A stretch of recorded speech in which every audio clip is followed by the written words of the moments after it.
After getting knocked out in the Carabao Cup in embarrassing fashion, Alexander Isak running all over our defence, Mikel Arteta's Arsenal are off to Dubai, a chance to reflect and more importantly recharge. Today we'll break down the Alexander Isak masterclass, find out all the details about our trip to Dubai, as well as finding out Arsenal's next plan. We'll also reveal what's happening with Arsenal's new sporting director.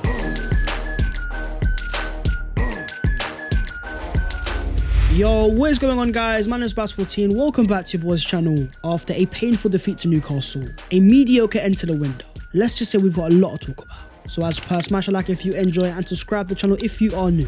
We're starting off with what we learned from Newcastle to Arsenal nil. In a game that things were always going to be difficult. 2-0 down after the first leg of the Emirates Stadium, but after a 5-1 win against Man City with so much more confidence, Mikel Arteta chose to go with the exact same lineup, with Newcastle themselves opting for a back five. This was never going to be easy. St James's Park and a second leg, a club even more desperate for a trophy than Arsenal. Their game plan was simple: sit back, soak up pressure and counter-attack.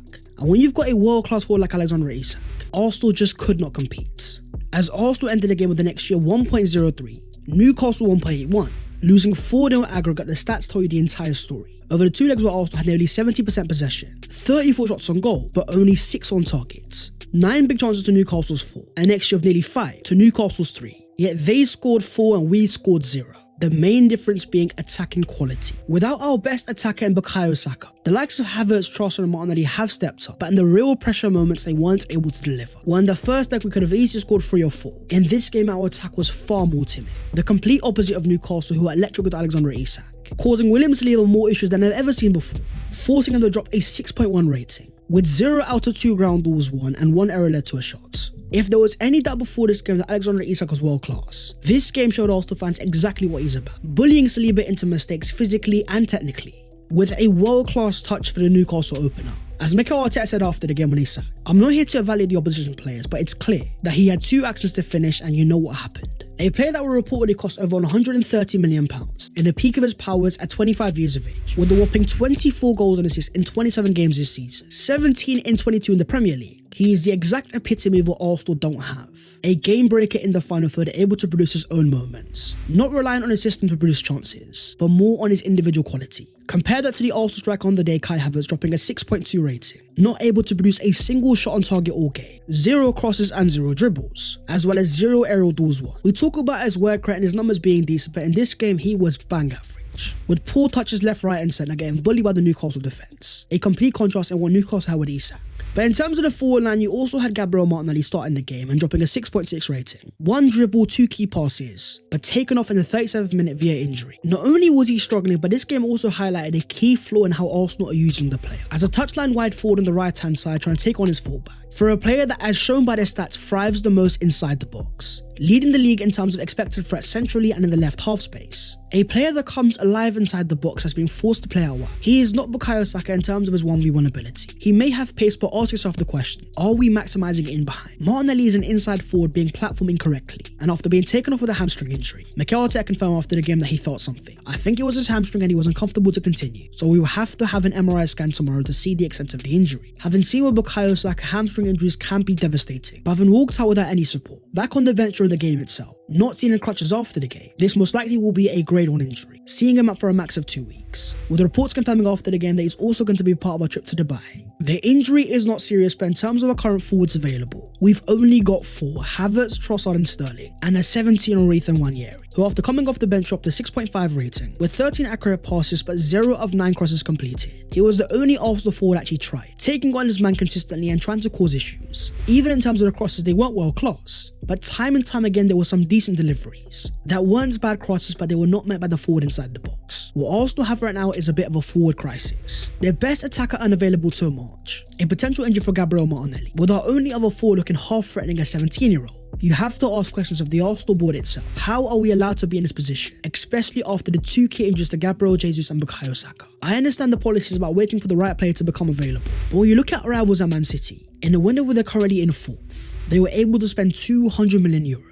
There's a time for patience and there's a time to act. For Arsenal in January, it was a massive failure. But we also have to talk about the Arsenal captain Martin Odegaard. In a game where he had our best chance of the game in the 80th minute, but hit the post instead. Just 56 seconds later, Newcastle scored their opener. In a game where he dropped a 7.1 rating, but was only able to make one chance all game. More and more fans are being critical of the Arsenal captain, and there's a reason behind that. In the absence of Bukayo Saka, more pressure on him to deliver. While in some games he's been trying, he has not shown the same ability to carry a team like Bukayo Saka. When Odegaard's absence, Bukayo was dropping consistent 9.0 ratings, making a whopping 19 big chances in the Premier League, producing moments to win Arsenal games, even when our captain wasn't available. With Martin, what we see here is a top player, able to produce a flick or a skill to wow fans. But if we're talking about being a world-class player, players able to perform regardless of environments, produce moments to win you games consistently, for a player that's meant to be our attacking midfielder, those numbers are nowhere near good enough. The issue is not that he's not getting chances, but in front of goal this year he's been very wasteful. One-on-ones missed in the Champions League, alongside a major miss in this game as well. At a stage of the project where Arsenal fans are going to be ultra critical, when you're seen as the Arsenal captain and one of our best players, if not able to produce in these tough moments when it matters the most, it's always going to let the team down. Fans are naturally going to start asking questions. But in a game where every single Arsenal player struggled,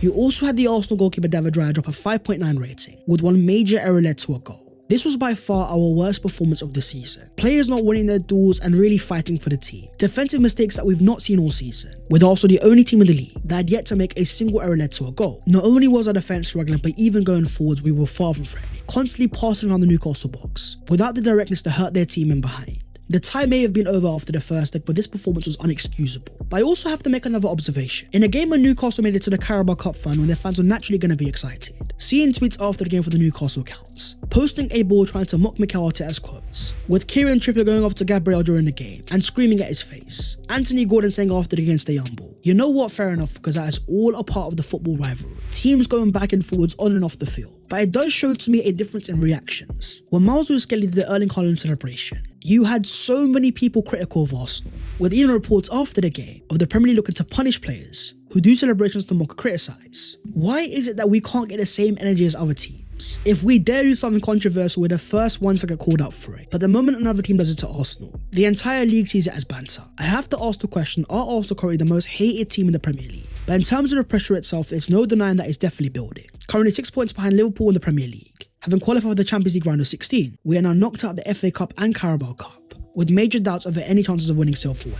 If we're to focus on the cup competitions, there's obviously been a key issue there. Against United and Newcastle, we made more than enough chances, but weren't able to get the ball into the back of the net. It has highlighted a key issue in Arsenal's play and ability to get themselves over the line. Despite this team showing that it can score 5 and 6 goals, think about the games that really mattered the most last year and this year. Our attack always seems to struggle with pressure. And in terms of what's next, here's our next 6 games. Leicester away, West Ham at home, Forest away, United away, followed by Chelsea at home and Fulham at home. The Premier League may look difficult, but it's definitely not over. For Arsenal, those 6 games are all must win. But having been knocked out of the FA Cup and no game this weekend, we now have a trip to Dubai. So moving on to the latest Arsenal news. We are once again at that stage of the year where Arsenal are on their way to the Middle East. And if it's anywhere near as good as last year, then hopefully Arsenal can manifest another major winning streak. As reported by Tom Canton Media, the star Bukayo Saka is set to travel. And here he was alongside Gabriel Magalhaes, boarding the Arsenal flight to Dubai. But Bukayo isn't the only Arsenal injured player on his way. You've also got the soon-to-return Benjamin White, seen here laughing alongside Leandro Trossard, a player set to return after a long-term knee injury.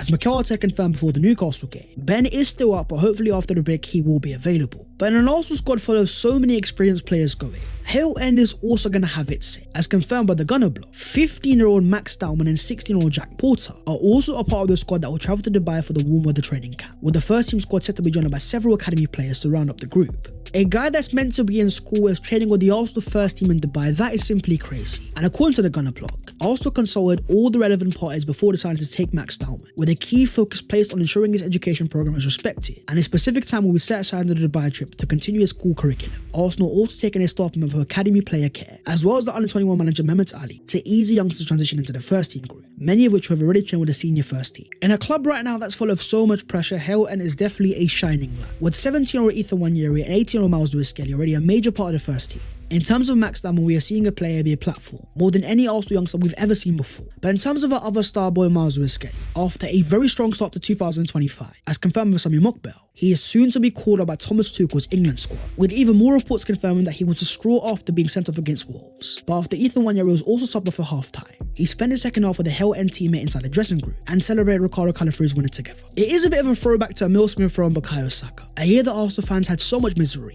but with the academy providing two shining lights. Let's now talk about Arsenal's end of the January transfer window. Despite so many calls for a forward, Mikel Arteta making it clear time and time again he wanted a new one. Whether it was Ollie Watkins or Matthias Tel, Arsenal could not get a deal over the line. And in terms of the Aston Villa striker, according to Sammy Mockbell, Watkins was largely seen as a market opportunity that arose unexpectedly late in the window, and one that Arsenal chose to move on. But even then, their size of the offer was shaped by analytics, with Watkins' age, attacking stats and defensive output among the numerical pointers, all factored in by Arsenal when submitting offers for the player. But the fact that Villa already had lined up a huge offer for John Duran from Saudi Arabia, coupled with a gap in valuations, meant a deal never got off the ground. The rumour is it was actually Villa that offered Watkins to Arsenal in the first place, asking for a deal around £60 million, but Arsenal were not prepared to go over 40. And it makes sense because the player is a bit older at 29, but for a player so important to Villa, consistently getting over 15 Premier League goals per season, the fact that Arsenal were £20 million off the valuation meant a deal was never going to get done. So what about the pursuit of Matthias Tel? Well, according to Simon Collins, Arsenal did have initial conversations over Tel, but decided not to advance beyond that. A player that was also wanted by Man United as well, but ended up going to Spurs. Despite the player refusing them in the first place, it all falls down to the loan fee. As according to Fabrizio Romano, Bayern will receive a massive €10 million loan fee from Tottenham, as well as the player's salary coverage. For a 6-month loan deal, that is a crazy fee, but in terms of Spurs, they do have the option to buy the player at the end of the season. According to Sammy Mockbell though, as well as Matthias Tel, Arsenal also made a late move for AC Milan striker Alvaro Morata. Although the club fell short of making offers, it made a feeling that needed to provide the level of impact required to Mikel Arteta's team. It just shows that at one point Arsenal were definitely getting desperate, knowing their need for a forward, but ending the window without a single signing made. Despite all the talk of Mikel Arteta getting so much money to spend, since arriving at Arsenal in December 2019, Arsenal have only been the 5th highest spenders, with a whopping €792 million spent, behind Spurs, City, United and Chelsea, despite of that unbeaten against the Big Six in the last 18 league games, fighting for a title in the last 2 seasons. We can talk about not winning trophies, but you look into the amount that other teams have spent. In terms of league, Arsenal have been somewhat overperforming, making the right choices in terms of signings and making less mistakes. To an extent, the approach is understandable, but at one point it becomes too safety first, being too scared to make mistakes, rather than showing ambition to get over the line. In windows of Mikel Arteta wanted Vlahovic, Rafinha and so many more. Too often he's been forced to settle. Trossard in 2023, Sterling in 2024 and no one in 2025. But according to Sammy Mockbell, there is now a burgeoning sense at Arsenal that they are gearing up for an unprecedented summer transfer window. And you know what, that has to be the case. After spending only £70 million in the summer, nothing in January, we need to have a summer equivalent to 2023, where we sign Rice, Havertz and Timber, especially after the money Man City is spending and the improvement of Liverpool. Chelsea getting better year after year. In terms of one move that Arsenal already have planned, according to Team News and Ticks, a move for Martin Zubimendi is practically all agreed for him to come to Arsenal this summer, with even the reliable Sammy Mockbell confirming. Zubimendi, who has a £52 million release clause, looks certain to arrive as Arsenal prepare for the expected midfield departures of Jorginho and Partey, who are both out of contract in the summer. But the real thing that Arsenal fans want to know about is the forward, and according to Mockbell, there was an internal exploration at Arsenal regarding Benjamin Sesko, a long-term target of the club, but crucially RB Leipzig were not prepared to sell the player in January, a stance that was then communicated. But with a gentleman's agreement for the summer to leave Leipzig as the right offer arrives, the feeling is that Arsenal have to make their move, because they can't make the same mistake they made with Isak, a player they wanted back in 2022 but didn't make their move. Newcastle spent the £60 million and look at what he's worth now. A reported £150 million, a player that Arsenal still appreciate to this day, having signed Declan Rice for over £100 million. Arsenal have shown ability to spend high levels of money, but if Newcastle get Champions League, there's no chance Arsenal get that player, instead looking to spend money on a striker and a wide forward. According to Miguel Delaney, Arsenal attempted to see if there was a late deal available for Nico Williams, with even the Athletic confirming the player is now more open to a Premier League move. Now the Barca are unlikely to go for him in the summer. Summer talk is all great, but right now that is all meaningless. Not only do Arsenal have to focus on their season, but first things first, we need a sporting director, with the reliable Hande Versel confirming Arsenal will significantly step up the search for a sporting director upon the closing of the January transfer window. The shortlisting is now complete. Talk of Real Sociedad's Roberto Olabe, as well as former Arsenal player Thomas Rosicky. But in terms of the current interim Jason Ito, according to Sammy Mockbell, despite supporters desperate of a signing, the interim sporting director Jason Ito could easily have made himself an instant hero by sanctioning moves for either Matthias Tel or Alvaro Morata. But talk to those whose opinions matter at Arsenal, and they'll tell you Ito's considered approach has impressed, and is one that has aligned with the club's long-term strategy. Ito is understood to have improved his standing among those behind the scenes since his interim appointment. Now that is not what I want to hear. I guess it sometimes you gotta be sensible. You can't spend money you don't have and make mistakes that are going to cost you going forwards. A strategy that has got Arsenal to fight for a title in the first place. But in a window where we had so many opportunities opportunities. Kvaratskhelia going to PSG, Marmoush going to Man City. We can't sit here and say there was no players available. For me, what I see is a clear issue developing at Arsenal. With the growing power of Mikel Arteta behind the scenes, we don't have enough people challenging him.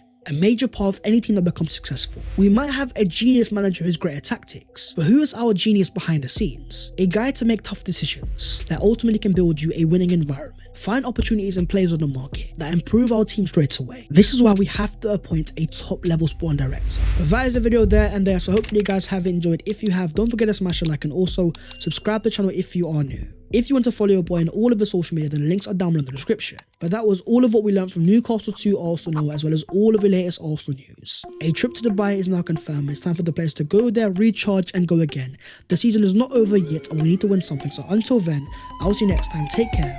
In a bit.